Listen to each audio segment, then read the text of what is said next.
जम्मू के राजौरी में सेना के बेस कैंप पर हुए आतंकी हमले में आतंकियों से लोहा लेते हुए फरीदाबाद के शाहजहांपुर के रहने वाले सेना के जवान मनोज भाटी शहीद हो गए हैं। बता दें कि जम्मू के राजौरी में आतंकियों द्वारा सेना के बेस कैंप पर हमला किया गया था, जिसमें 2 आतंकियों को सेना से हुई मुठभेड़ में ढेर कर दिया गया। लेकिन इस आतंकी हमले में सेना के 3 जवान भी शहीद हो गए और इन्हीं में से एक हैं फरीदाबाद के बेटे मनोज भाटी।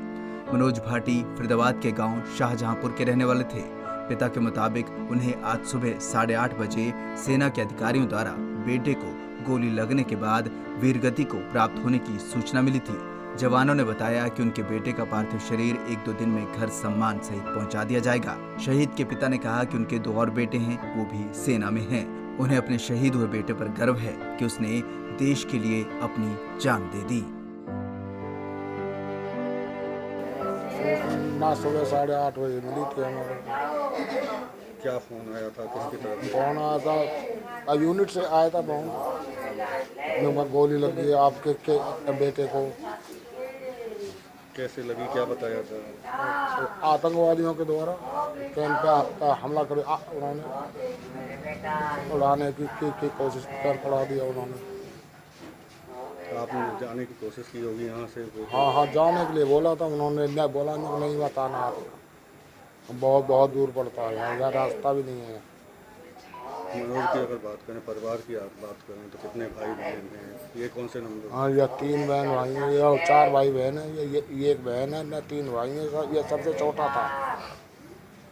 बेटे ने शहादत दी है, बेटे ने शहादत दी है। हाँ। आतंकियों को ढेर करते हुए क्या कहेंगे, क्या गर्व महसूस कर रहे हैं? हाँ, गर्व तो है बेटे पर, देश के लिए जान दी है बेटे ने।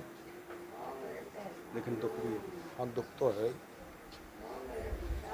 बता रहे हैं भाई हैं उनके बड़े, वो भी सेना में हैं। हाँ, सेना में है वो भी, बीच का भाई भी है।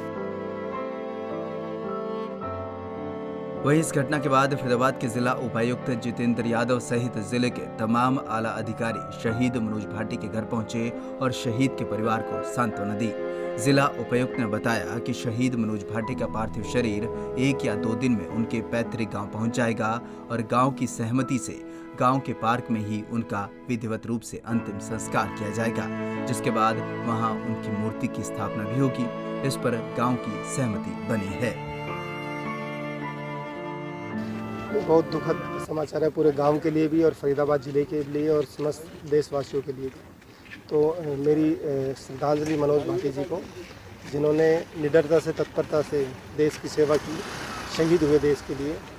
और परिवार से मिला, परिवार में दुख का माहौल है, पूरे गांव वालों से मिला, सरपंच साहब से, नंबरदार साहब से, बाकी मौजूद आदमियों से मिला। तो परमपिता से यही परमेश्वर से प्रार्थना है कि दिवंगत आत्मा को श्रद्धांजलि दें, स्वर्ग में स्थान दें। बहुत दुख का क्षण है और गांववासियों से भी यही अपील है कि परिवार का ध्यान रखें, गांव का ध्यान रखें। पार्थिव शरीर पहुँचे, अंतिम संस्कार को लेकर भी गांव वालों की कोई सहमति बनी है? जगह निर्धारित की गई? हाँ, 1-2 जगह देखी तो गांव वालों ने यहीं पास में एक पार्क है, तो उसी में सभी ने एग्री किया कि यहीं पर ही उनके पार्थिव शरीर चढ़ाए जाए, जो भी अंतिम संस्कार किया जाए और यहीं पर ही उनकी मूर्ति स्थापना या बाकी जो सरकार के नियम के अनुसार फॉर्मेलिटीज है वो की जाएगी। तो गांव वालों की सबकी सहमति है। तो उम्मीद है कल या परसों तक पार्थिव शरीर आ जाएगा, फिर उसका अंतिम संस्कार विधि द्वारा किया जाएगा। बता दें कि आज सुबह जम्मू के राजौरी में आतंकियों ने सेना के बेस कैंप पर हमला किया था, जिसमें 2 आतंकियों को सेना के जवानों ने मार गिराया। लेकिन सेना के 3 बहादुर जवान भी वीरगति को प्राप्त हुए। पंजाब केसरी टीवी के लिए कुरुक्षेत्र से अशोक यादव की रिपोर्ट।